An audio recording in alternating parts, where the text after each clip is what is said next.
Hello friends, welcome to your channel MPRM। आशा करती हूँ कि आप सभी स्वस्थ होंगे, नित्य अपने एग्जाम की तैयारी कर रहे होंगे। हम पढ़ रहे हैं UGC नेट के प्रीवियस ईयर के क्वेश्चंस। इसमें हम राजनीति विज्ञान के सारे प्रीवियस ईयर क्वेश्चंस को कंप्लीट करेंगे। आज हमारा प्रश्न पत्र है दिसंबर 2014 का। तो चलिए स्टार्ट करते हैं। यदि फ्रेंड्स आप हमारे चैनल पर नए हैं और अभी तक चैनल सब्सक्राइब नहीं किया है तो वीडियो को लाइक कीजिए, कमेंट कीजिए, चैनल को सब्सक्राइब कीजिए और अपने प्यारे प्यारे फ्रेंड्स के साथ वीडियो को शेयर कीजिए।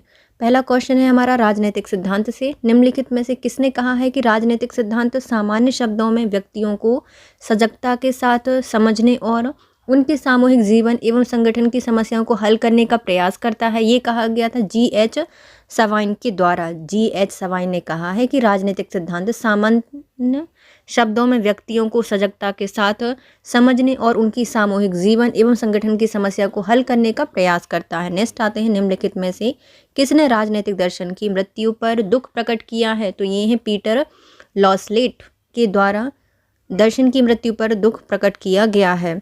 डेविड ईस्टन और अल्फ्रेड कावेन जैसे विद्वानों ने राजनीतिक सिद्धांत के हाश की बात कही है। वहीं पीटर लॉसलेट और रॉबर्ट डहल ने जो कि राजनीतिक सिद्धांतों के निधन की घोषणा कर दी है। नेक्स्ट आते हैं, नव उदारवाद के संबंध में निम्नलिखित में से कौन सा विकल्प सही नहीं है, बताइए। नव उदारवाद से संबंधित हैं रोनाल्ड रीगन और मार्गरेट थैचर की सरकारों के दौरान नव उदारवाद दृष्टि व्यापक रूप से विकसित हुई थी, तो पहला सही हो जाएगा। यह अंतर्राष्ट्रीय आर्थिक क्रम की कीनशीय धारणा पर प्रहार करता है, तो ये भी सही हो जाएगा। यह आर्थिक हस्तक्षेप नीति के पूर्णतः नाकार के रूप में उत्पन्न हुआ है, तो ये गलत है। यह मुक्त बाजार एवं उदार पुनर्सुधारों पर बल देता है, तो ये भी सही हो जाएगा। नव उदारवाद के विषय के निम्नलिखित विषय या निम्नलिखित कथन सही हो जाएंगे। पहला, रोनाल्ड रीगन और मार्गरेट थैचर की सरकारों के दौरान नव उदारवाद दृष्टि व्यापक रूप से विकसित हुई थी। यह अंतर्राष्ट्रीय आर्थिक क्रम की केंसीय की धारणा पर प्रहार करता है। यह मुक्त एवं खुले समाज की आवश्यकता पर बल देता है। नव उदारवाद के प्रमुख समर्थकों में स्टीफेनसन, रोनाल्ड रीगन, मार्गरेट थैचर और फ्रीडमैन प्रमुख हैं। नव उदारवाद का सिद्धांत आधार हेयक, फ्रीडमैन और नोजिक के चिंतन में मिलता है। नेक्स्ट आते हैं, उत्तर मार्क्सवाद के सिद्धांत में निम्नलिखित में कौन सा विकल्प सही है, बताइए। पहला, श्रमिक वर्ग क्रांतिकारी आंदोलन में विकसित नहीं हुए थे, पहला सही है। आर्थिक वर्ग हित अपेक्षातः विचारधारा और राजनीतिक में स्वायत्तता होती है, ये सही हो जाएगा। श्रमिक वर्ग समाजवाद में अपनी आधारभूत स्थिति को बनाए नहीं रख पाता, तो ये भी सही हो जाएगा। उपयुक्त सभी सही हो जाएंगे। यह मार्क्सवादी चिंतन में बड़े मोड़ का संकेत देता है। यह मार्क्सवाद की कुछ बुनियादी मान्यताओं को अस्वीकार करते हैं। उदाहरण के लिए, यह वर्ग चरित्र का खंडन नहीं करता, परंतु वर्ग संघर्ष को केवल आर्थिक मुद्दों पर पूंजीपति और बुर्जुआ एवं सर्वहारा वर्गों का सीधा टकराव नहीं मानता। नेक्स्ट आते हैं, राजनीतिक विचारधारा के संबंध में निम्नलिखित में कौन सा कथन सही नहीं है, बताइए। पहला कथन है, यह ऐसी अवधारणा व्यवस्था है जो विश्व की संरचना को जानने और व्याख्यात करने में सहायता करती है, तो पहला सही हो जाएगा। यह विचारों का ऐसा समुच्चय है जो कि राजनीतिक सक्रियता को बल प्रदान करता है, ये भी सही हो जाएगा। यह एक सक्रियता एवं अभिमुक्त धारणा व्यवस्था है, ये सही है। और यह राजनीतिक विचारधारा एवं सिद्धांत एक ही चीज़ नहीं है, तो ये भी सही हो जाएगा कि राजनीतिक विचारधारा और राजनीतिक सिद्धांत एक ही चीज़ नहीं है, ये भी सही हो जाएगा। उपयुक्त चारों ही सही हो जाएंगे। विचारधारा शब्द का प्रयोग दो अर्थों में किया जाता है। पहले अर्थ में विचारधारा विचारों और विश्वासों का ऐसा समुच्चय होता है जो सुनिश्चित विश्व दृष्टि पर आधारित होता है। नेक्स्ट आता है, लेनिन की पार्टी इस रूप में संचारित थी कि कुछ लोग अभिजात और बौद्धिक नैतिक रूप से श्रेष्ठ होकर अल्पमत श्रमिक वर्ग का महत्वपूर्ण हिस्सा और कर्णधार बन सके। निम्नलिखित में से किसने कहा है, तो ये कहा गया था GH सवाइन के द्वारा। लेनिन की पार्टी इस रूप में संचारित थी कि कुछ लोग अभिजात एवं बौद्धिक नैतिक रूप से श्रेष्ठ होकर अल्पमत श्रमिक वर्ग का महत्वपूर्ण हिस्सा और कर्णधार बन सके। यह कथन GH सवाइन का है। नेक्स्ट आते हैं, निम्नलिखित में से कौन सा तथ्य मार्क्स के अलगाव के सिद्धांत के संदर्भ में सत्य नहीं है, तो यह उत्पाद से अलगाव करते हैं, श्रम कार्यों से अलगाव बताते हैं, प्रजाति मात्र से अलगाव नहीं बताते बल्कि व्यक्ति से व्यक्ति का अलगाव भी बताते हैं। मार्क्स ने अलगाव के सिद्धांत प्रतिपादित किए हैं। इससे आशय यह है कि पूंजीवादी समाज में मनुष्य में अपनापन नहीं रहा है। यह अपनी प्रकृति से, अपनी रचना से और अपने समाज से, यहाँ तक कि अपने आप से भी पराया हो जाता है। नेक्स्ट आते हैं राजनीतिक दार्शनिक से संबंधित प्रश्न को बताइए। पहला प्रश्न है, सूची 1 को सूची 2 से मिलानी है। लेखक और उनके प्रभावशाली विचार बताने हैं। पहले आते हैं थॉमस प्राग, इनका संबंध है वैशेषिक न्याय से। नेक्स्ट आते हैं माइकल वाल्जर, माइकल वाल्जर का संबंध है न्याय का समुदाय परक परिप्रेक्ष्य। और सुजान मूरल ऑकिन का संबंध है न्याय की स्त्रीवादी संकल्पना से। और जॉन रॉल्स का संबंध है वितरण योग्य न्याय से। थॉमस पार्क का संबंध है वैशेषिक न्याय से। माइकल वाल्जर का संबंध है न्याय का समुदाय परक परिप्रेक्ष्य से।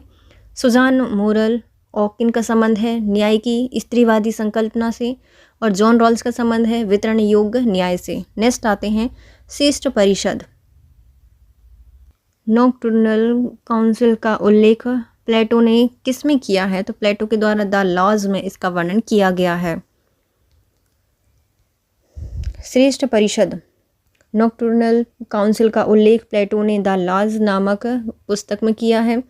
रिपब्लिक प्लेटो की महानतम एवं सर्वश्रेष्ठ कृति है। आकार की दृष्टि से रिपब्लिक प्लेटो के अन्य सब ग्रंथों से बड़ा होते हुए भी लॉज से छोटा है, किंतु महत्व की दृष्टि से इनसे बड़ा है। नेक्स्ट आते हैं कथन और कारण बताइए। कथन कहता है कि अरस्तु के अनुसार संवैधानिक शासक की अपने प्रजाजनों पर सत्ता दासों के ऊपर स्वामी की सत्ता से नितांत भिन्न है, तो पहला सही हो जाएगा। दूसरा, क्योंकि दास जन्म से ही निम्न और स्वयं शासन के लिए अयोग्य होता है, तो ये भी सही हो जाएगा। दोनों सही हैं और आर की सही व्याख्या करता है। अरस्तु ने पॉलिटी में सर्वश्रेष्ठ शासन की प्रणाली के रूप में स्वीकार किया है। पॉलिटी का अर्थ है सारी जनता का और सारी जनता के हित के लिए किया जाने वाला शासन। अरस्तु के अनुसार दास वह होता है जिसका स्वयं का कोई व्यक्तिगत व्यक्तित्व नहीं होता और यहाँ तक कि उसका अपना मस्तिष्क भी नहीं होता।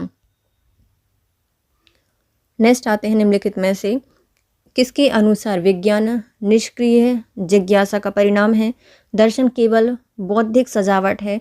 सृष्टि जीवन की सुख सुविधाएं चमकीले रंगीन फीते होते हैं। ये कहा गया था जे रूसो के द्वारा। जे रूसो ने कहा है। रूसो के अनुसार सभ्यता की वृद्धि के साथ साथ दरिद्रता, शोषण, हत्या, बीमारी बढ़ती चली जा रही है। युद्ध और तनाव ने मनुष्य को हिंसक बना दिया है, जिससे समाज की वह दशा हो गई है कि हाफ्स की प्राकृतिक अवस्था में थी।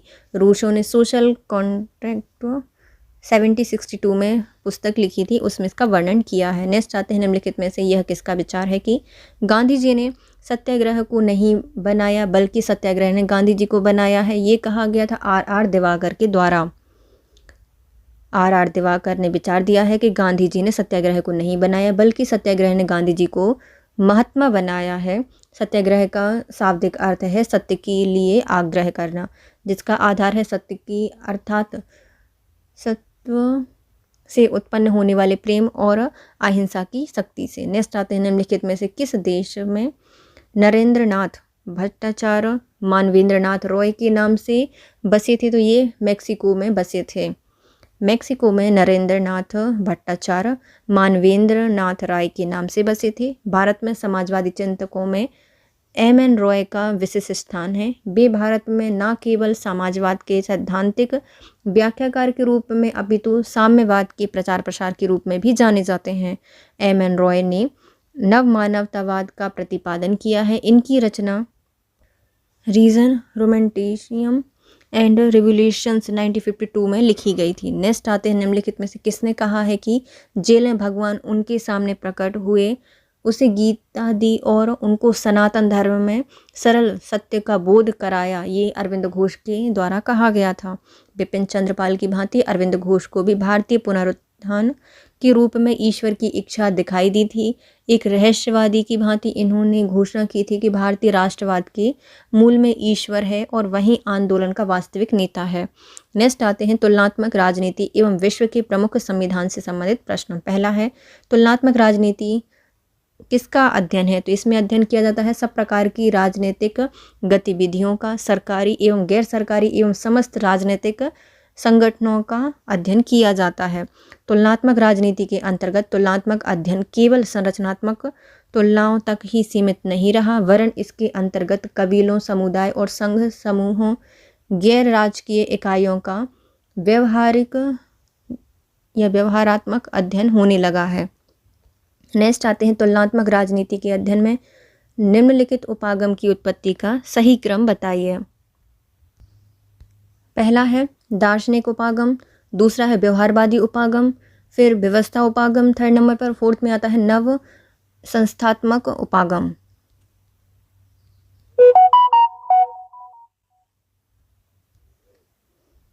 तुलनात्मक राजनीति के अध्ययन में निम्न उपागमों का सही क्रम होगा। पहले दार्शनिक उपागम, दूसरे व्यवहारवादी उपागम, तीसरे व्यवस्था उपागम और चौथे आते हैं नव संस्थात्मक उपागम। नेक्स्ट आते हैं निम्नलिखित आगत कार्यों के सही क्रम की पहचान कीजिए और नीचे दिए गए जो कूट हैं उनका सही उत्तर दीजिए।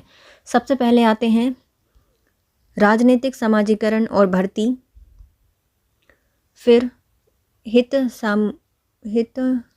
अभिव्यक्तिकरण आता है सेकंड नंबर पर, फिर हित का सामूहिकरण आता है, फिर राजनीतिक संचार आते हैं।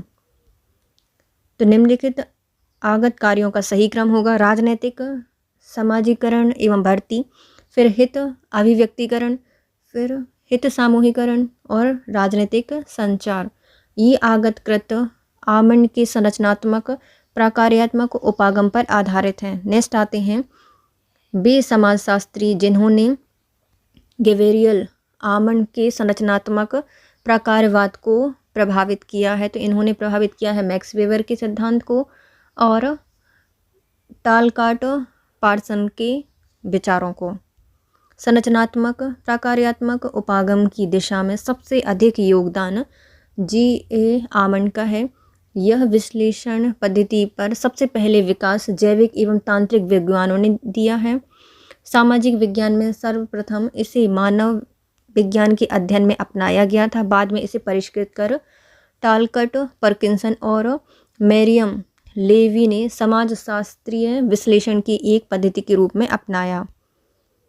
नेक्स्ट आते हैं निम्नलिखित में से कौन सी शासन प्रणाली शक्ति पृथक्करण के सिद्धांत की उपज और उत्तराधिकारी समझी जाती है? तो ये समझी जाती है अमेरिकी की।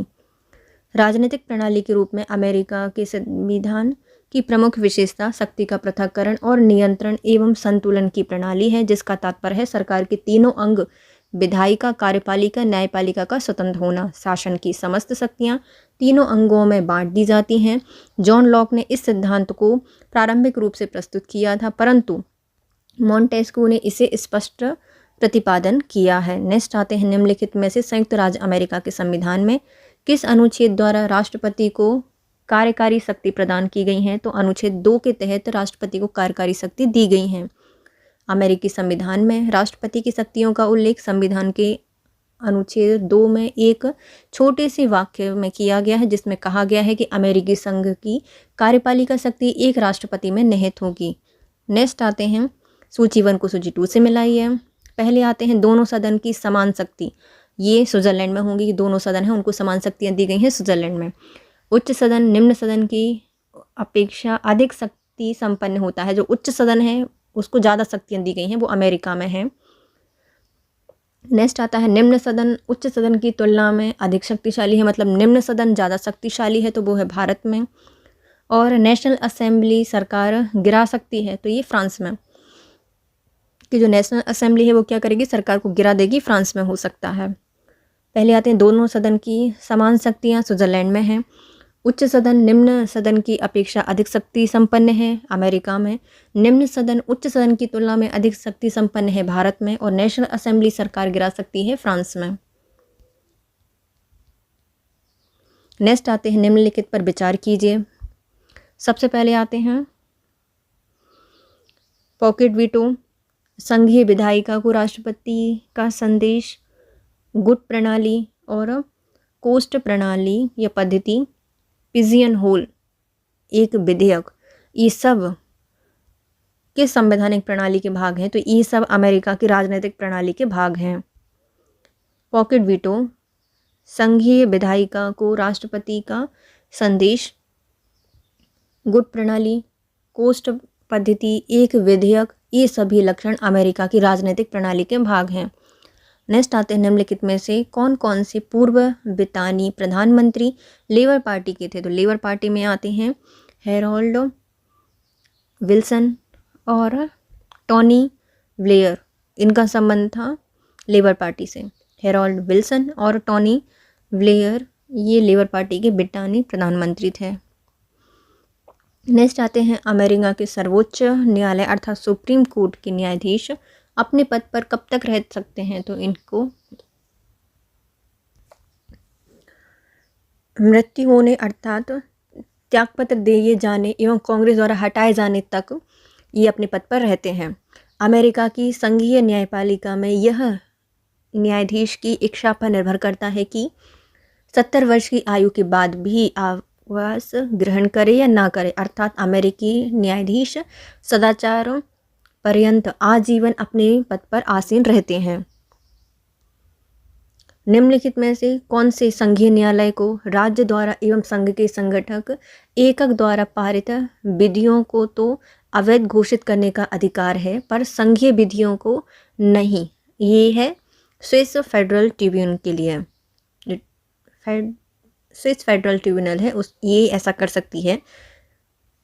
अमेरिकी संघ सर्वोच्च न्यायालय के समान स्विस संघीय न्यायाधिकरण को पूर्ण अर्थों में न्यायिक पुनरावलोकन की शक्ति प्राप्त नहीं है, वरन उसे यह शक्ति आंशिक रूप से प्राप्त है। नेक्स्ट आते हैं नीचे दिए गए हैं कथन और कारण बताइए। अभिकथन कहता है कि ब्रिटेन की संसद संप्रभु है, तो ये पहला सही हो जाएगा। दूसरा, इंग्लैंड की महारानी नाम मात्र राज्य की प्रमुख होती है, तो ये भी सही हो जाएगा, लेकिन आर्य की सही व्याख्या नहीं करता। ब्रिटेन संसद द्वारा निर्मित कानून को किसी के भी द्वारा चुनौती नहीं दी जा सकती, इस रूप में यह संसद की संप्रभुता के रूप में स्वीकार करता है। ब्रिटेन में इंग्लैंड की महारानी नाम मात्र की प्रमुख है। यहाँ पर राजपद का लोकतांत्रिकरण हो गया है तथा यह व्यवहार में समस्त कार्यपालिका शक्ति प्रधानमंत्री के हाथों में होती है। नेक्स्ट आते हैं ब्रिटेन की समिति का क्या नाम है जो कि करों, राजस्व, भाग एवं मांग विधेयक को देखती हैं? तो ये है साधन और उपाय समिति। ब्रिटेन की साधन और उपाय समिति करों और मांग विधेयक को देखती हैं। नेक्स्ट है राजनीतिक अवधारणा से संबंधित प्रश्न। रिंग्स के अनुसार समानता और क्षमता में संतुलन की कमी है विकास की फांस। तो रिंग्स के अनुसार समानता एवं क्षमता में संतुलन की कमी क्या है? तो विकास की फांस है। रिंग्स के अनुसार समता एवं क्षमता में संतुलन की कमी विकास की फांस है। नेक्स्ट आते हैं यदि भारतीय एक होना चाहते हैं और एक समान संस्कृति विकसित करना चाहते हैं तब यह समस्त भारतीयों का अनिवार्य कर्तव्य है कि हिंदी को अपनी भाषा के रूप में अपनाएं। कोई भी भारतीय जो इस प्रस्ताव को नहीं मानता वह भारतीय कहलाने का अधिकारी नहीं है। निम्नलिखित में से यह किसने कहा था? ये कहा गया है वी.आर. अम्बेडकर जी के द्वारा। यदि भारतीय होना चाहते हो और एक समान संस्कृति विकसित करना चाहते हैं तब यह समस्त भारतीयों का अनिवार्य कर्तव्य है कि हिंदी को अपनी भाषा के रूप में अपनाएं, क्योंकि भारतीय जो इस प्रस्ताव को नहीं मानता वह भारतीय कहलाने का अधिकारी नहीं है। यह कथन वी.आर. अम्बेडकर जी के द्वारा कहा गया था। नेक्स्ट आते हैं भारतीय संविधान से संबंधित प्रश्न। पहला है निम्नलिखित में से कौन सी कथन भारत के उपराष्ट्रपति और अमेरिका के उपराष्ट्रपति के लिए सही है? मतलब भारत के उपराष्ट्रपति और अमेरिका के उपराष्ट्रपति के लिए सही होंगे कि तो पहला है दोनों उपराष्ट्रपति चुने हुए होते हैं, पहला सही हो जाएगा। दूसरा, दोनों अपने अपने देश के सर्वोच्च सदन के अध्यक्ष होते हैं, ये भी सही हो जाएगा। दोनों उपराष्ट्रपति अपने संबंधित देश के सदन के सदस्य नहीं होते, ये भी सही हो जाएगा। दोनों का मत संतुलन की स्थिति में निर्णायक मत देने का अधिकार नहीं है, तो ये गलत हो जाएगा। पहले 3 सही हैं, चौथा गलत हो जाएगा। भारत के उपराष्ट्रपति और अमेरिका के उपराष्ट्रपति के बारे में निम्न कथन सही हैं। पहला, दोनों उपराष्ट्रपति चुने हुए होते हैं, दोनों अपने अपने देश के उच्च सदन के अध्यक्ष होते हैं। दोनों उपराष्ट्रपति अपने संबंधित देशों के सदन के सदस्य नहीं होते। नेक्स्ट आते हैं, सूची 1 को सूची 2 से मिलाइए। भारत के संविधान की विशेषता और उनके स्रोत बताइए। न्यायिक पुनरीक्षण और मूल अधिकार अमेरिका से लिए गए हैं। एकल नागरिकता का जो अधिकार है वो ब्रिटेन से लिया गया है। राज्यसभा के सदस्यों का नामांकन ये लिया गया है आयरिश से, और अवशिष्ट शक्तियाँ ली गई हैं कनाडा से। तो भारत के संविधान की कुछ विशेषताएं हैं, तो किस देश से ली गई हैं? पहला आता है न्यायिक पुनरीक्षण और मूल अधिकार अमेरिका से लिए गए हैं। एकल नागरिकता ब्रिटेन से ली गई है। राज्यसभा के सदस्यों का नामांकन आयरिश से लिया गया है और अवशिष्ट शक्तियां कनाडा से ली गई हैं। नेक्स्ट, निम्नलिखित में से किस अधिनियम में प्रांतीय विषयों को हस्तांतरित और आरक्षित विषयों में विभाजित किया गया था? मॉन्टेग्यू चेम्सफोर्ड रिफॉर्म्स एक्ट 1919 में। मॉन्टेग्यू चेम्सफोर्ड रिफॉर्म एक्ट 1919 के अंतर्गत प्रांतीय विषयों को हस्तांतरित और आरक्षित विषयों में विभाजित किया गया था। आरक्षित विषयों का प्रशासन गवर्नर अपनी कार्यकारी परिषद के माध्यम से करती थी, जबकि हस्तांतरित विषय का प्रशासन प्रांतीय विधानमंडलों के प्रति उत्तरदायी भारतीय मंत्रियों के द्वारा किया जाता था। नेक्स्ट आते हैं, निम्नलिखित में से किसने भारतीय राजनीति में संतपरक मुहावरे सेंटली इडियम का प्रयोग किया है? तो ये है मॉरिस जॉन। मॉरिस जॉन ने भारतीय राजनीति में संतपरक मुहावरे का विचार दिया था। नेक्स्ट आते हैं, निर्भया मामले के बाद गठित न्यायमूर्ति जे.एस. वर्मा समिति का सदस्य निम्नलिखित में से कौन था? तो जे.एस. वर्मा समिति के सदस्य में आते हैं न्यायमूर्ति लीला सेठ। निर्भया मामले में गठित न्यायमूर्ति जे.एस. वर्मा समिति के सदस्य के रूप में न्यायमूर्ति लीला सेठ थीं। नेक्स्ट, निम्नलिखित में से क्या भारत के निर्वाचन आयोग का कार्य नहीं है? तो भारत के निर्वाचन आयोग संसद, राज्य विधानमंडल, राष्ट्रपति और उपराष्ट्रपति का चुनाव कराते हैं, निर्वाचन नामावली को तैयार भी करते हैं और मतदान की जो गणना होती है, परिणाम होती है, उनकी घोषणा करते हैं। लेकिन किसी चुनाव को रद्द घोषित करना है, ये निर्णय निर्वाचन आयोग नहीं लेती। नेक्स्ट आते हैं इसका विवरण। भारत में निर्वाचन आयोग के कार्य इस प्रकार हैं। यह संसद, राज्य विधानमंडल, राष्ट्रपति, उपराष्ट्रपति का चुनाव कराएगी, निर्वाचन नामावली तैयार करेगी, मतों की गणना और परिणाम को घोषित करेगी। निर्वाचन आयोग एक स्वतंत्र संवैधानिक निकाय है। इसका गठन संविधान के अनुच्छेद 324(1) के अंतर्गत किया गया है। संविधान का अनुच्छेद 324(4) निर्वाचन आयोग के कार्यों के संबंध में उपबंध करता है। निर्वाचन आयोग मुक्त और मुख्य निर्वाचन आयुक्त एवं अन्य निर्वाचन आयुक्तों से गठित किया जाता है। इसकी नियुक्ति राष्ट्रपति के द्वारा की जाती है। नेक्स्ट आते हैं, निम्नलिखित में से कौन से सिद्धांत का अनुच्छेद 356 के संबंध में बम्बई मुकदमे में आविर्भाव नहीं हुआ था? तो 356 का जो बम्बई मुकदमा था, इसमें किसका आविर्भाव नहीं हुआ था? 356 के अधीन जारी की गई घोषणा की न्यायिक समीक्षा के लिए किया जाना था, ये सही है। दूसरा, राज्य विधानसभा को संसद द्वारा घोषणा के अनुमोदन के बाद ही भंग किया जाना चाहिए, ये भी सही है। यदि कोई नया राजनीतिक दल केंद्र में सत्ता में आता है तो यह उसका प्राधिकार है कि वह राज्य में अन्य दल द्वारा गठित न्यायालयों को बर्खास्त कर सकता है, तो ये गलत हो जाएगा। डी, न्यायालय संघ सरकार से अपेक्षा करता है कि वह उस सामग्री को प्रकट करे जिसके आधार पर अनुच्छेद 356 का प्रयोग किया गया है, तो ये भी सही हो जाएगा। नेक्स्ट आते हैं, अनुच्छेद 356 के संबंध में बम्बई मामले से आविर्भाव हुआ था। अनुच्छेद 356 के अनुसार जारी की गई घोषणा की न्यायिक समीक्षा किया जाना, पहला। दूसरा, राज्य विधानसभा को संसद द्वारा घोषणा के अनुमोदन के बाद ही भंग किया जाना, ये भी सही है। और न्यायालय संघ सरकार से अपेक्षा करती है कि वह उस सामग्री को प्रकट करे जिसके आधार पर अनुच्छेद 356 का उपयोग किया गया है, तो ये भी सही हो जाएगा। नेक्स्ट आते हैं, सूची 1 को सूची 2 से मिलाइए। संसदीय समिति और उसके सदस्यों की संख्या बताइए। लोक लेखा समिति में सदस्य होते हैं 22। प्राक्कलन समिति में सदस्यों की संख्या होती है 30। विभाग से संबंधित जो स्थायी संसदीय समिति होती है, इसमें 45 सदस्य होते हैं, क्योंकि बड़ी विभाग की होगी ना। और लोकसभा की जो व्यवस्था समिति है, जो व्यवस्था को देखती है, इसमें कम सदस्य होते हैं, अर्थात 15 सदस्य होते हैं। संसदीय समिति और उनके सदस्य। लोकलेखा समिति में 22 सदस्य होंगे। प्राक्कलन समिति में 30 सदस्य होंगे।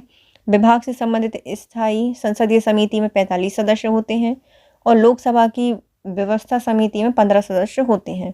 नेक्स्ट आते हैं कथन और कारण बताइए। कथन कहता है कि मुकदमे पर निर्णय लेते समय न्यायालय नैसर्गिक न्याय के सिद्धांत का पालन करता है, तो पहला सही हो जाएगा। दूसरा, न्याय किया ही नहीं जाना चाहिए अपितु यह प्रतीत भी होना चाहिए कि वह स्पष्ट और असंदिग्ध है, तो ये भी सही हो जाएगा।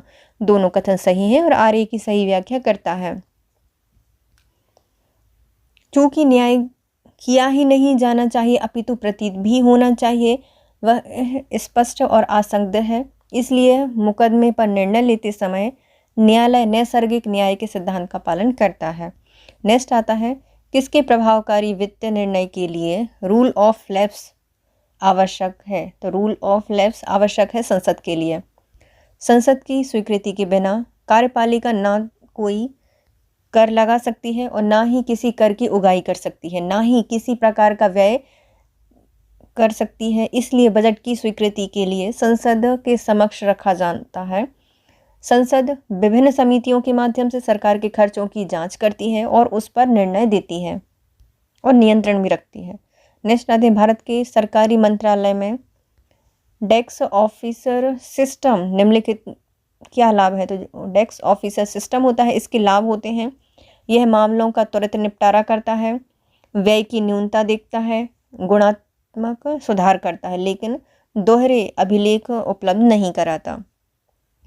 भारत के जो सरकारी मंत्रालय हैं उनमें डेस्क ऑफिसर सिस्टम है, यह त्वरित निपटारा करते हैं मामले का, व्यय की न्यूनता देखते हैं और गुणात्मक सुधार करते हैं। नेक्स्ट आते हैं केंद्र और राज्य के लिए भारत में लोक सेवा आयोग संविधान के किस अनुच्छेद के अंतर्गत बनाए गए हैं। जो लोक सेवा आयोग है इसको 315 के अंतर्गत बनाया गया है। केंद्र एवं राज्यों के लिए भारत में लोक सेवा आयोग संविधान के अनुच्छेद 315 के अंतर्गत बनाए जाते हैं। संविधान के अनुच्छेद 315 के अंतर्गत यह कहा गया है कि संसद के लिए एक लोक सेवा आयोग और प्रत्येक राज्य के लिए एक लोक सेवा आयोग होगा। नेक्स्ट है सूची 1 को सूची 2 से मिलानी है। अधिनियम, एजेंसी और उनके वर्ष बताने हैं।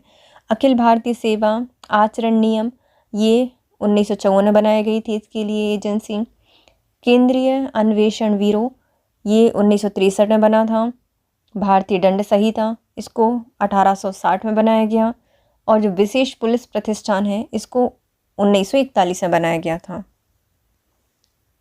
अखिल भारतीय सेवा आचरण नियम 1954 में आया। केंद्रीय अन्वेषण ब्यूरो 1963 में आया। जो भारतीय दंड संहिता है 1860 में आई थी और जो विशेष पुलिस प्रतिष्ठान है, विशेष पुलिस है ना, नॉर्मल पुलिस नहीं है, तो इसको 1941 में बनाया गया था। नेक्स्ट आते हैं भारतीय शासन और प्रमुख मुद्दे। निम्नलिखित में से किस में भारतीय समाज को सामाजिक दृष्टि से अराजनैतिक समाज बताया गया है, तो सामाजिक दृष्टि से राजनीतिक दृष्टि से समाज को अराजनैतिक समाज बताया है रजनी कोठारी ने। रजनी कोठारी ने भारतीय समाज को राजनीतिक दृष्टि से अराजनैतिक समाज बताया है। नेक्स्ट आते हैं सूची 1 को सूची 2 से मिलाइए। इसमें राज्य दिए गए हैं और उनके मुख्यमंत्री दिए गए हैं जो 2014 में थे। इनको हम आंसर में देखते हैं, अभी होते तो बता भी देते हैं। अरुणाचल प्रदेश के थे नवाब तुकी, मिजोरम के थे लालथन हवाला, नागालैंड के थे TR जेलियान और त्रिपुरा के थे मणिक सरकार। नेक्स्ट आते हैं निम्नलिखित को उनके कार्यक्रम में लगाइए। सबसे पहले आते हैं राज्य के रूप में महाराष्ट्र की स्थापना हुई थी कब, 1960 में। गुजरात का नवनिर्माण आंदोलन चलाया गया था 1974 को। भारत में कम्युनिस्ट पार्टी का विभाजन हुआ था, जो कम्युनिस्ट पार्टी है इनका विभाजन हुआ था 1964 को 1964 में, और जनता पार्टी इसकी स्थापना हुई थी 1977 में।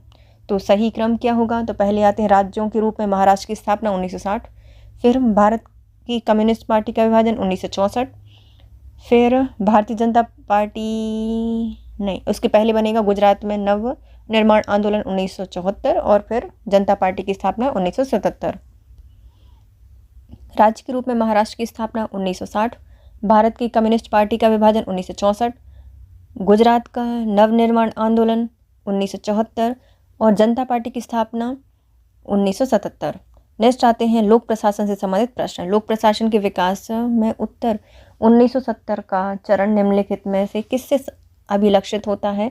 तो यह होता है मूल्य अभिविन्यास से। लोक प्रशासन के विकास में उत्तर 1970 का चरण नवीन लोक प्रशासन का चरण है। नवीन लोक प्रशासन की मूल्य मुक्त व्यवस्था को अस्वीकार करता है। यह राजनीतिक प्रशासन द्विविभाजन को भी अस्वीकार करता है।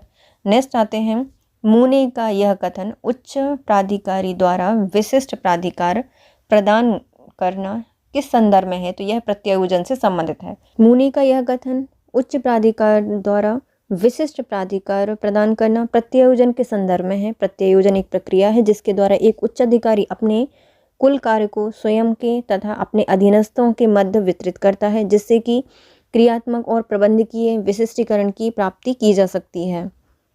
नेक्स्ट आते हैं निम्नलिखित में से कौन सा फेड डब्ल्यू रिंग्स द्वारा प्रस्तुत किसी समाज की प्रकार्यात्मक आवश्यकताओं की सूची में नहीं था?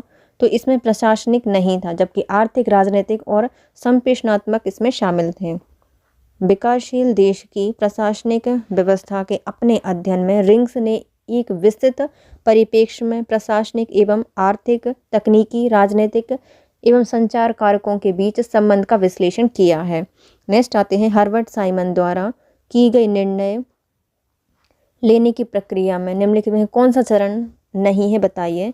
तो हर्बर्ट साइमन है, इनके निर्णय लेने की प्रक्रिया में बौद्धिक अभिक्रिया आती है, चयन अभिक्रिया आती है, प्रारूप अभिक्रिया आती है, लेकिन अनुमान अभिक्रिया नहीं आती। हर्बर्ट साइमन ने निर्णय प्रक्रिया के 3 स्तर बताए हैं। इसमें बौद्धिक स्तर, डिजाइन क्रिया और चयन क्रिया। साइमन जो संगठन है उनको निर्णय लेने वाली संरचना मानते हैं तथा इन्होंने लक्ष्य संगठन के स्थान पर प्रक्रिया संगठन पर अधिक बल दिया है। नेक्स्ट आते हैं लिकट के अनुसार निम्नलिखित में से कौन सा नेतृत्व का एक प्रकार नहीं है? तो नेतृत्व का एक प्रकार है शोषण परक प्राधिकरण, उपकारी प्राधिकारी और सहभागी, लेकिन सहयोगी प्राधिकारिक नहीं होता। लिकट के अनुसार नेतृत्व के निम्न प्रकार होते हैं शोषण परक प्राधिकार, दूसरा उपकारी प्राधिकारक और होता है सहभागी। नेक्स्ट है कथन और करण बताइए। कथन कहता है कि वैध होना तथा लोक प्रशासन विज्ञान का भाग होना अमेरिकी सांस्कृतिक संदर्भ में विकसित परिकल्पना को अंतः सांस्कृतिक संरचना में परखा जाना चाहिए, तो पहला सही हो जाएगा। दूसरा तुलनात्मक अध्ययन ने राजनीतिक एवं लोक प्रशासन को निकट ला दिया है, तो ये भी सही हो जाएगा, लेकिन आर्य की सही व्याख्या नहीं करता। दोनों सही हो जाएंगे। वैध होना और लोक प्रशासन विज्ञान का भाग होना अमेरिकी संसदीय संबंध में विकसित परिकल्पना को अंतर सांस्कृतिक संरचना में परखा जाना चाहिए, पहला सही है। दूसरा तुलनात्मक अध्ययन ने राजनीतिक एवं लोक प्रशासन को निकट ला दिया है, तो ये भी सही हो जाएगा। नेक्स्ट है पॉल ए एप्पलवी की संस्तुतियों के आधार पर भारत में निम्नलिखित में से कौन सा संस्थान स्थापित किया गया है? तो इनकी संस्तुति के आधार पर भारतीय लोक प्रशासन संस्थान को स्थापित किया गया था। सन 1953 में एप्पलवी ने 3000 शब्दों का प्रतिवेदन भारत में लोक प्रशासन सर्वेक्षण का प्रतिवेदन सरकार को प्रस्तुत किया। इनकी संस्तुति के आधार पर भारतीय लोक प्रशासन संस्थान की स्थापना की गई थी। नेक्स्ट आते निम्नलिखित में से किसको निष्पादन बजट बनाने के चरण के सही कालक्रम में जमाया गया है? तो पहले आता है उद्देश्य होना चाहिए, फिर विश्लेषण, वर्गीकरण और मूल्यांकन।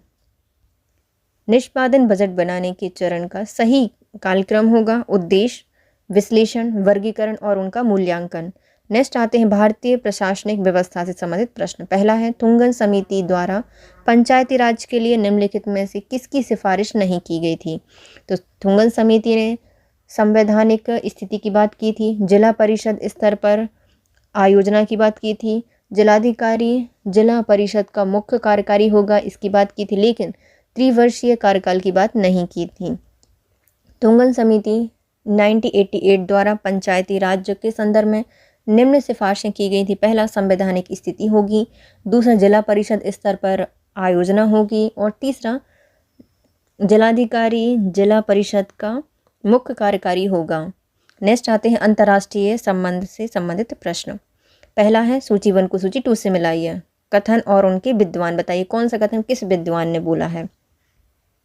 पहला कथन, रहने की इच्छा तथा शक्ति की इच्छा के मध्य गहरी रेखा खींचने की कोई संभावना नहीं है, ये कहा गया था रेनॉल्ड निबुर के द्वारा। नेक्स्ट आते हैं, अपने सार रूप में शक्ति एक अविभाज्य समग्र है, ये कहा था E.H. कार के द्वारा।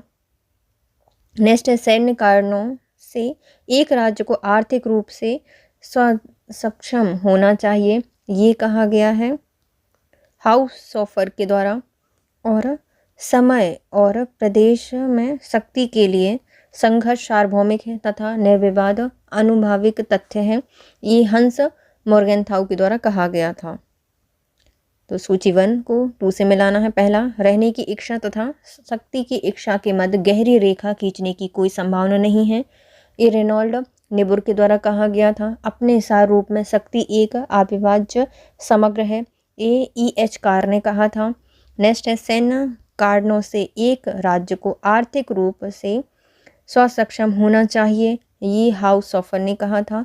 और समय एवं प्रदेश में शक्ति के लिए संघर्ष सार्वभौमिक है और निर्विवाद अनुभाविक तथ्य है, यह हंस मोर्गेनथाउ के द्वारा कहा गया था। नेक्स्ट आते, निम्नलिखित कथन में से कौन सा एक यथार्थवाद के बारे में सही है, बताइए। यथार्थवाद के बारे में थ्यूसिडाइडस को प्रथम शास्त्रीय यथार्थवादी कहा जाता है, तो पहला सही हो जाएगा। दूसरा, शक्ति अंतर्राष्ट्रीय राजनीति की कुंजी है, ये भी सही हो जाएगा। तीसरा, राज्यों का मुख्य लक्ष्य अस्तित्व सत्यापन है, ये भी सही हो जाएगा। सभी राज्यों के पास पड़ोसी को नुकसान पहुंचाने की शक्ति सामर्थ्य नहीं होती, ये गलत हो जाएगा। सबके पास होती है, तो ये गलत है।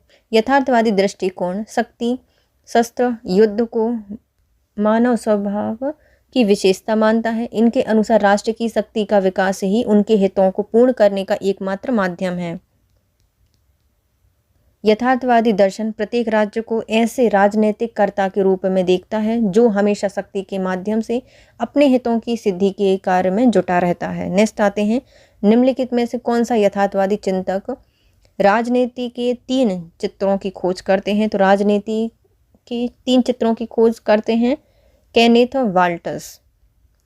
नव यथार्थवादी के प्रमुख प्रवर्तक केनेथ वाल्टर्स हैं। इनके नव यथार्थवादी सिद्धांत में राज्य ही अध्ययन का मूल पात्र है, परंतु यह राज्य के साथ साथ विश्लेषण के स्तर तथा संरचना अभिकरण चर्चा के माध्यम से राज्य के ऊपर तथा राज्य के नीचे की शक्तियों पर भी ध्यान देता है। हैंस जे मैकेन्थाउ यथार्थवादी के प्रमुख प्रतिपादक हैं। इनकी पुस्तक पॉलिटिक्स अमंग नेशंस 1948 है। नेक्स्ट आते हैं, अंतर्राष्ट्रीय राजनीति भारतीय परिप्रेक्ष्य से संबंधित प्रश्न। पहला है, निम्नलिखित घटनाओं को उनके सही कालक्रम में व्यवस्थित कीजिए और उनका उत्तर दीजिए। तो सबसे पहले आते हैं, चर्चिल का फुलटन घोषणा हुई थी। उसके बाद दक्षिण पूर्व एशियाई नाविकीय अस्त्र मुक्त क्षेत्र सृजन हेतु एक संधि की गई थी। फिर अफ्रीकी संघ का प्रारंभ हुआ था। चौथा, दक्षिणी सूडान को एक संप्रभु राज्य एवं संयुक्त राष्ट्र संघ के 93वें सदस्य के रूप में मान्यता दी गई थी 4th नंबर पर। इनका सही क्रम होगा। तो सबसे पहले हुई है चर्चिल की फुलटन भाषण 1945 में। दक्षिण पूर्व एशियाई नाविकीय शस्त्र मुक्त क्षेत्र सृजन हेतु एक संधि की गई थी। फिर अफ्रीकी संघ का प्रारंभ किया गया और दक्षिण सूडान को एक संप्रभु राज्य एवं संयुक्त राष्ट्र संघ के 193वें सदस्य के रूप में मान्यता दी गई थी। नेक्स्ट आते हैं, किसने गुट निरपेक्षता को गठबंधनों से पृथक रखने की नीति के रूप में परिभाषित किया है? तो ये किया गया है जॉर्ज सवर्जनबर्गर ने। जॉर्ज सवर्जनबर्गर ने गुट निरपेक्षता को गठबंधनों से पृथक करने की नीति के रूप में परिभाषित किया है। गुट के साथ जुड़ा ना होना, अर्थात नाटो, सीटो और वार्शा संगठन जैसे किसी सैनिक संगठन में सम्मिलित ना होना है। नेक्स्ट आते हैं उत्तरी अमेरिका स्वतंत्र व्यापार संधि 1994 नाफ्टा में सम्मिलित हुआ था। यूएसए, कनाडा और मेक्सिको। जनवरी 1994 में कनाडा, संयुक्त राज्य अमेरिका और मेक्सिको ने उत्तरी अमेरिका मुक्त व्यापार समझौता किया और विश्व का सबसे विशाल मुक्त व्यापार क्षेत्र स्थापित किया। नेक्स्ट आते हैं दक्षिण दक्षिण सहयोग के संबंध में निम्नलिखित कथनों को पढ़िए और नीचे दिए गए जो कथन हैं उनमें से अपना उत्तर चुनिए, कौन सा सही है ना। दक्षिण दक्षिण सहयोग उत्तर दक्षिण सहायता का एक विकल्प है, तो पहला सही हो जाएगा। दूसरा, यह व्यापार सेवा एवं तकनीकी के क्षेत्र में सहकारी परस्पर लाभकारी अभिक्रियाओं को इंगित करता है, तो ये भी सही हो जाएगा। तीसरा है संयुक्त राष्ट्र संघ की सामान्य सभाओं ने 19 दिसंबर को दक्षिण दक्षिण सहयोग हेतु वार्षिक संयुक्त राष्ट्र दिवस घोषित किया है, ये भी सही हो जाएगा। WTO विश्व व्यापार संगठन दक्षिण दक्षिण सहयोग को सुगम बनाने हेतु अस्तित्व में आया था, तो ये गलत हो जाएगा। पहले 3 सही है और चौथा गलत हो जाएगा। दक्षिण दक्षिण सहयोग से तात्पर्य है दक्षिण दक्षिण अर्थात विकासशील देशों के मध्य आर्थिक सहयोग के लिए विचार विमर्श अथवा आपसी सहयोग के आधार पर की गई खोज। सन 1974 में UN की महासभा ने जब नई अंतर्राष्ट्रीय अर्थव्यवस्था NIEO का आह्वान किया तो विकासशील राष्ट्रों के आपसी सहयोग का विशेष उल्लेख किया गया था। नेक्स्ट आते हैं ऑपरेशन इंड्यूरिंग फ्रीडम 2001 किससे संबंधित है, तो यह अफगानिस्तान से तालिबान साम्राज्य को हटाए जाने से संबंधित है। ऑपरेशन इंड्यूरिंग फ्रीडम 2001 में अफगानिस्तान से तालिबानी साम्राज्य को हटाए जाने से संबंधित था। नेक्स्ट आते हैं निम्नलिखित में से कौन सा एक बिम्स्टेक को 1997 में प्रारंभ किया था, उसका सदस्य कौन नहीं था, तो इसमें बांग्लादेश थे, थाईलैंड थे, भारत था, लेकिन चीन नहीं था। बिम्स्टेक जो कि 1997 में प्रारंभ हुआ था, सदस्य देश के निम्न प्रकार थे इसमें Bangladesh, Bharat, Thailand, Myanmar, Sri Lanka, Bhutan, Nepal. BIMSTEC का फुल फॉर्म है bay of Bengal initiative for multi sectoral technical and economic corporation. Next आता है ASEAN association of south east Asian nation के बारे में कौन सा कथन सत्य नहीं है, बताइए। तो इसका घोषित लक्ष्य क्षेत्रीय शांति एवं स्थिरता है, तो पहला सही हो जाएगा। इसका ध्येय क्षेत्रीय स्तर पर स्ट्रेटेजिक सहयोग है, तो नहीं, ये भी गलत हो जाएगा। इसका उद्देश्य सामाजिक, आर्थिक, सांस्कृतिक, वैज्ञानिक, प्रशासनिक क्षेत्रों में सहयोग विकसित करना है, तो ये सही हो जाएगा। और मलेशियाई प्रधानमंत्री अबुल रज़ाक ने उद्घोषित किया था कि आसियान किसी राजनीतिक विचारधारा के प्रति प्रतिबद्ध नहीं है, तो ये भी सही हो जाएगा। इसका विवरण है आसियान के निर्माण का मुख्य उद्देश्य है दक्षिण पूर्व एशिया में आर्थिक प्रगति को त्वरित करना, उनके आर्थिक स्थायित्व को बनाए रखना। मोटे तौर पर इनके निर्माण का उद्देश्य सदस्य राष्ट्रों में राजनीतिक, सामाजिक, आर्थिक, सांस्कृतिक, व्यापारिक एवं वैज्ञानिक है सामंजस्य बनाए रखना है। आसियान की स्थापना 1967 में Indonesia, Malaysia, Singapore, Philippines, Thailand में की गई थी। वर्तमान में इसके 10 सदस्य हैं और इसका मुख्यालय जकार्ता में है। नेक्स्ट आते हैं निम्नलिखित में से किस रिपोर्ट में संयुक्त राष्ट्र संघ ने सुधार की प्रक्रिया को उद्दलित किया है, तो इन्होंने महासचिव बुर्तरोस घाली की एन एजेंडा फॉर पीस शीर्षक से 1992 की रिपोर्ट में संयुक्त राष्ट्र संघ की सुधार की प्रक्रिया को महासचिव बुतरोस घाली की एन एजेंडा फॉर पीस शीर्षक से 1992 की रिपोर्ट से उद्धृत किया गया है। नेक्स्ट आते हैं विविध से संबंधित प्रश्न। पहला है लेखक और उनकी पुस्तकें बतानी है, किस लेखक ने कौन सी पुस्तक लिखी है। पहले हैं बिलमूर कैंडल, इनका संबंध है John Locke and the doctrine of majority rule.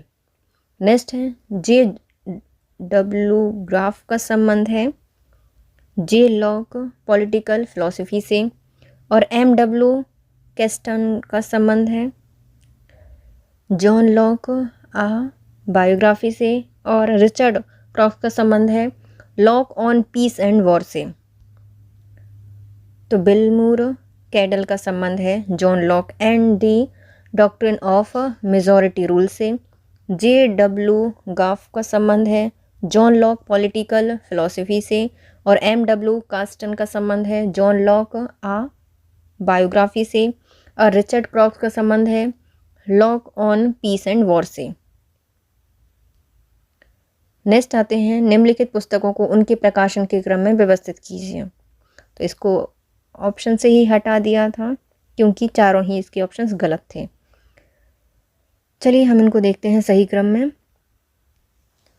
पहली जो पुस्तक दी गई है political order in changing societies, ये 1968 में आई थी। फिर आती है द पॉलिटिक्स ऑफ मॉडर्नाइजेशन, इसकी स्थापना 1965 में की गई थी। How Europe under develop Africa, ये 1972 में आई थी। और capitalism and under development in Latin America, ये आई थी 1967 में। चलिए हम इनके लेखक भी देखते हैं। Political order in changing society 1968 में सैमुअल पी हंटिंगटन के द्वारा लिखी गई थी। नेक्स्ट है the politics of modernisation, David Apter की पुस्तक है और 1965 में लिखी गई थी। नेक्स्ट आते हैं how Europe under developed Africa, 1972 में वाल्टर रोडने के द्वारा लिखी गई थी। नेक्स्ट है capitalism and under development in Latin America, 1967 A.G. Frank के द्वारा लिखी गई थी। नेक्स्ट आते हैं, निम्नलिखित में से किसने सामाजिक आंदोलन को गैर पार्टी राजनीतिक गठन के रूप में बताया है? तो ये बताया रजनी कोठारी ने। रजनी कोठारी ने सामाजिक आंदोलन को गैर पार्टी राजनीतिक गठन के रूप में बताया है। इन्होंने politics in India 1970, caste in Indian politics 1970 और रीथिंकिंग डेमोक्रेसी 2005 में पुस्तकें लिखी हैं। नेक्स्ट आते हैं, निम्नलिखित को उनके कालक्रम में बताइए। तो सबसे पहले जो हमारा नक्सली आंदोलन है ये हुए थे 1967 से, आज़ादी के बाद ही स्टार्ट हुए हैं। सर्वोदय योजना, ये जो अभियान था वो 1908 में स्टार्ट हुआ गया था। सर्वोदय 1908 में। नर्मदा बचाओ आंदोलन ये हुआ था 1989 में, और चिपको आंदोलन ये हुआ था 1970 में। तो इसका सही क्रम होगा, सबसे पहले आएगा सर्वोदय आंदोलन 1908, उसके बाद आएगा नक्सली आंदोलन 1967, चिपको आंदोलन 1970 और नर्मदा बचाओ आंदोलन 1989।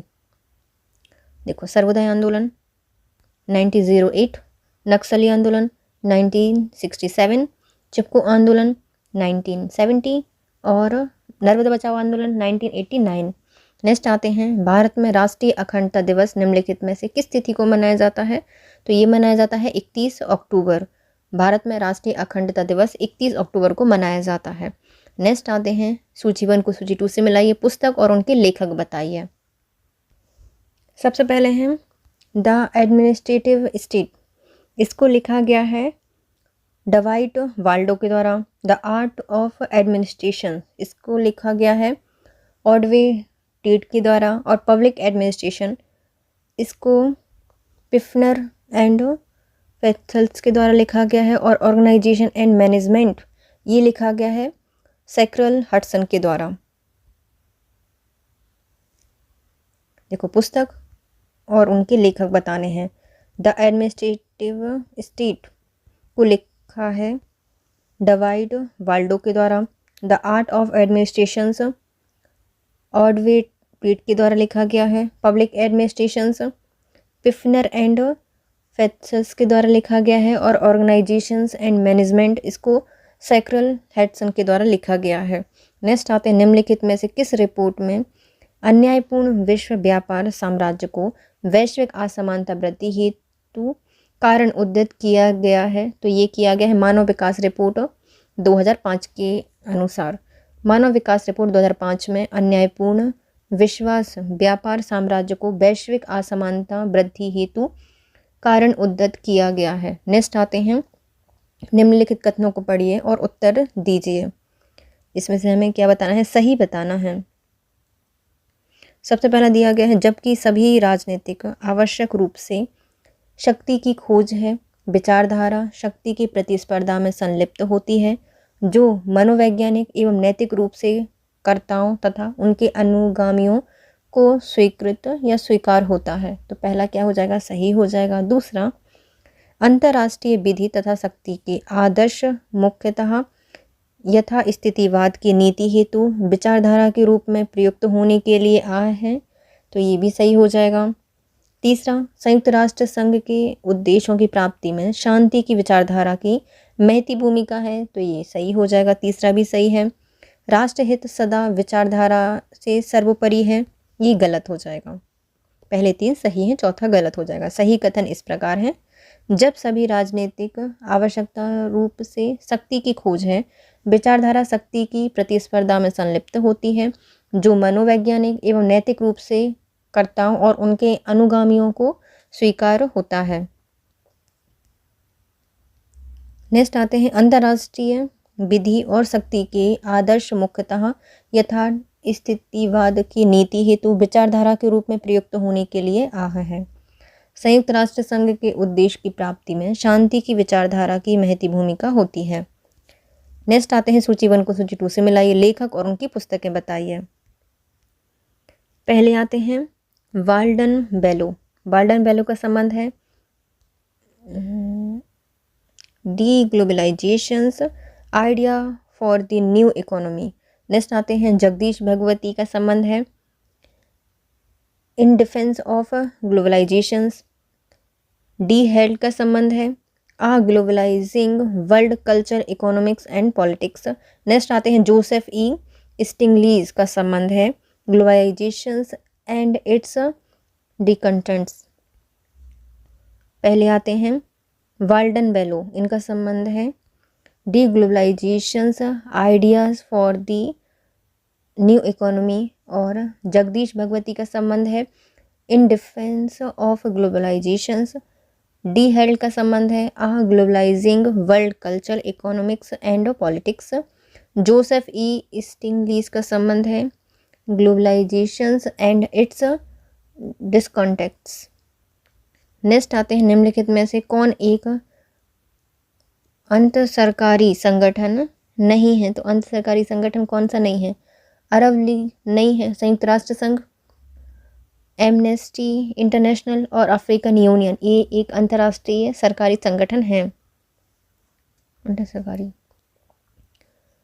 सरकारी संगठन के अंतर्गत आते हैं संयुक्त राष्ट्र संघ, अरब लीग, अफ्रीकन यूनियन, जबकि एमनेस्टी इंटरनेशनल एक गैर सरकारी संगठन है। इसकी स्थापना 1961 में की गई थी और इसका मुख्यालय लंदन में है।